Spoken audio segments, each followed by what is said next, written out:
Hey, ARESxGOD here, and we have probably the best episode of Shield Hero so far out of season 2.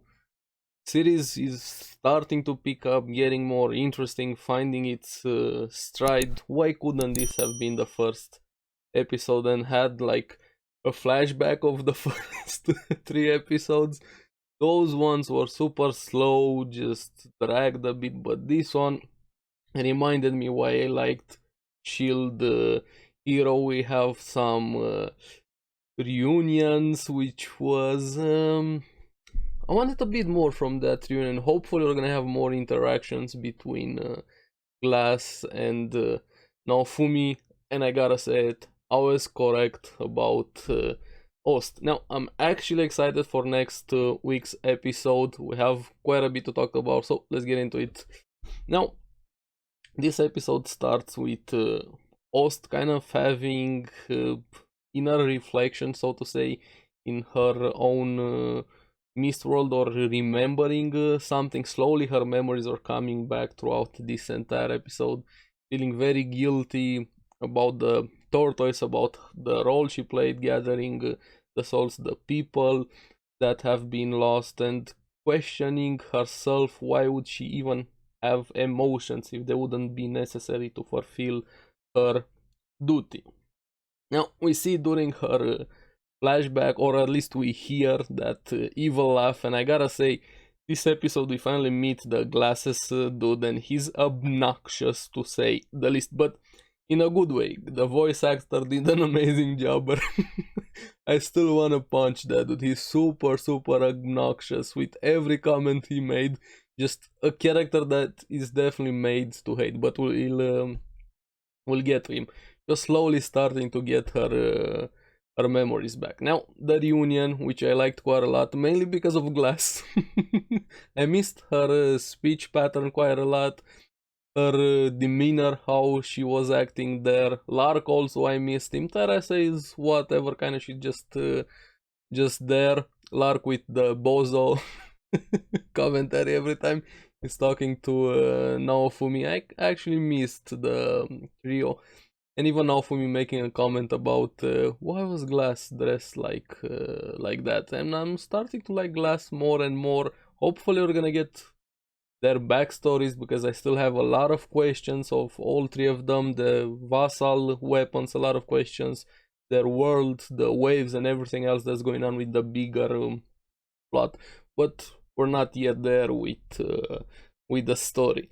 Now we find out that the glasses dude is from another world, and he wants to control the guardian beasts from different worlds. We still don't know his exact goals, purpose, what exactly he's trying to accomplish besides greed, how they put it. Hopefully we're gonna get some information on him. Now, Lark wanted a truce. Naofumi refusing in a way directly face to face, but still saying, hey, we're not here to fight. As long as you don't attack me, you can do whatever you want. Which, I don't know, I hope at some point there's gonna be a situation where they want and they can actually work together without the trio, Lark, Teresa, and Glass, being forced to have to kill Naofumi, and Naofumi also kind of having to do the same thing, protecting himself and stopping the waves. I want to see them unite their powers and actually work against whoever is happening with the waves, because I like them quite a lot, especially Glass from the trio. Now, things they have to focus on, the Tortoise is regenerating, getting back on its feet, and I still like the Queen. Throughout, I've seen quite a lot of anime. She's probably one of the most competent leaders and leading by example throughout a lot of series, and in this series also the most competent leader we have seen so far. And she's hot, let's be honest, she's really hot. So the Queen is one of my favorite characters in the series. Now, Ost, slowly her memory is getting back. She was trying to guide them with the turtles, the trio, following some familiars to go after the heart, but they get caught in the trap, and we'll get to that. Now, interesting what they found in the Tortoise Naofumi's group. They find the dragon hourglass, which was blue. Now, that dragon hourglass also had, it was like a hood display in games, so to say, showing the number of souls that have been gathered so far. And when it reaches full count, supposed to create a barrier to protect the world from the waves. Now, I don't know how good that barrier would be, but Ost also made a very interesting point. What would be the point to use the people you're trying to protect to fuel that barrier? Sacrifice them to protect what then? That's a very good point. And I kind of see it also for the greater good, but there has to be a better way. And she felt more and more guilty. I'm really curious how this defense system, guardian beasts came to be, who came up with them, were they just created when the world was created, also who came up with the idea of the guardian beasts, also what are the other ones. I have so many questions about the world and everything else that's going on, the weapons, but like I said at the beginning, we're probably still not there to get the big answers of the series, even though we're talking with one of the primordial beings, probably with the spirit Tortoise. Now, the trio, like I said, they find the heart, they decide to destroy it. Now, we have Naofumi find the actual real heart after that. But this is where we get introduced finally to the glasses dude, and I can't stop calling him glasses dude. Hopefully I can, because it kinda stuck in my head now, glasses dude. Evil laugh, smug as fuck, obnoxious, really obnoxious, revealing himself in a way, not his real body. And we get to see his face and find out his name. Kyo Ethnia. I'm sorry if I'm mispronouncing that. I'm just gonna call him Kyo, or probably glasses dude, let's be honest. I gotta say, I like his design. First impression of him when I saw him, he looked like an alchemist, and it reveals he's the wielder of the book weapon, the vassal weapon. Again, more questions about the weapons, what exactly his abilities are, and so on. That wasn't his real body, he was just projecting there. Now, he tried to provoke Naofumi, but Naofumi, I like that quite a lot. Huh? I don't care. No reaction from him. And we played it off. Yeah, as expected from the shield hero, you have quite a lot of provoke resistance. Not that I just think he doesn't care. Honestly. That was probably my favorite scene from the episode. Now we have Naofumi making a comment which I liked quite a lot, saying that talking to Kyo reminded him of being back home. So could it mean that Kyo is also maybe from another similar world with Naofumi, not the same world, but when the series started, we've had the heroes, the 4 heroes, when they were summoned, they were all summoned from a modern world, but not the same world. So it could be the Kyo, probably in a similar situation. Hopefully we'll get some backstories about him, because I'm really curious how this summoning, how many worlds are there. But again, going back to the main story question. Now, Naofumi wants him to release control of the Tortoise, return the souls, but he flat out refuses, even though being even more obnoxious. I gotta give credit to the voice actor, he did an amazing job making me hate the character, finding him really annoying, which was the purpose, if I do say so myself. Now, you see it in the looks he had there, both him and Ost. He realized something about her. Now Ost tried to tell him, this is not good what you're doing, protecting the people and so on, trying to chastise him a bit, of course, to no effect, him leaving, and they have to deal with the inner defense system of the defense system, or the defense system of the heart. I beam, because why not? Now Fumi uses the shield to protect them.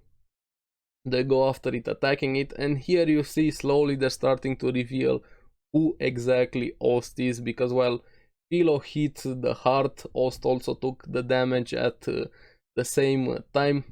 Raftalia also went after the heart, realizing and regretting what she was about to do. Tears in her eyes and cuts the heart completely, causing Ost to fade, apparently dying. Now we have an out-of-body experience, so to say, literally an out-of-body experience for Ost above her, above the tortoise in her human form in the sky.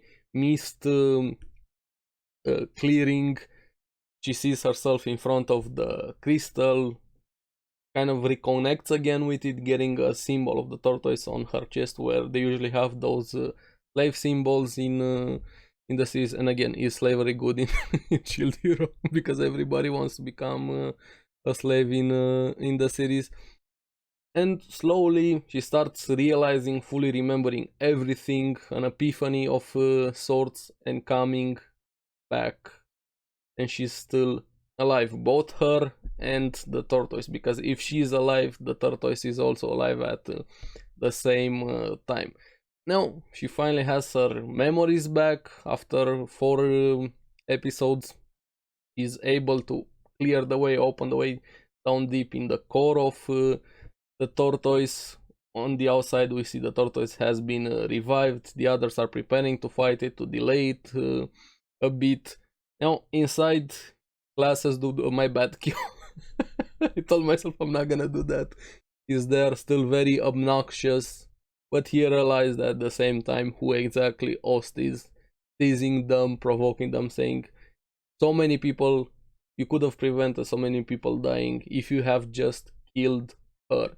So Ost is definitely the personification of the spirit tortoise. My instincts were correct from the first episode when it got introduced to her, which I like quite a lot. But now I'm curious, are they gonna sacrifice her? They're probably not gonna sacrifice her, but what I want to see, for them to find a way to save her, because I like Ost quite a lot. She's an awesome character for the series.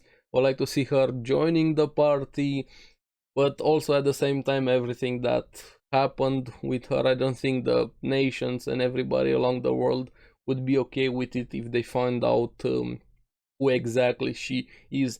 They were okay with her just being a familiar, but I don't know how they're gonna react when they find out she was the actual spirit tortoise. Maybe the queen will be okay with it, but I don't know about the other ones. And they still have to deal with Kyo. I'm actually excited for next week's episode, after we had really meh episode leaning towards bad with the first 3. The CGI is still there even when the tortoise revived. Now that's bad. The CGI is really bad. There's no going around it. The CGI is bad, honestly. I would have preferred it if the CGI wasn't there, but it is what it is. Now I'm happy we had this episode. I wished this would have been the first episode to get it back into the series, maybe like a small time skip, and we could have had the first 3 ones be throughout flashback, or have one episode just condensing everything into a flashback. But hey, we're finally here, getting into the good stuff. We have the trio of the vassal heroes being back, the reveal with Ost, the main villain of this arc, finally making a proper appearance. This is the Shield hero I liked back in season 1, and I'm happy it's back. Now I'm curious what you guys thought about the episode. Are you happy with the series getting back? Are you finding its stride? Do you agree with me? This should have been the first episode. Let me know in the comments below what you guys thought about the episode, the reveals, everything in it. And as always, thank you very much for watching. Remember to like and subscribe, helps me quite a lot.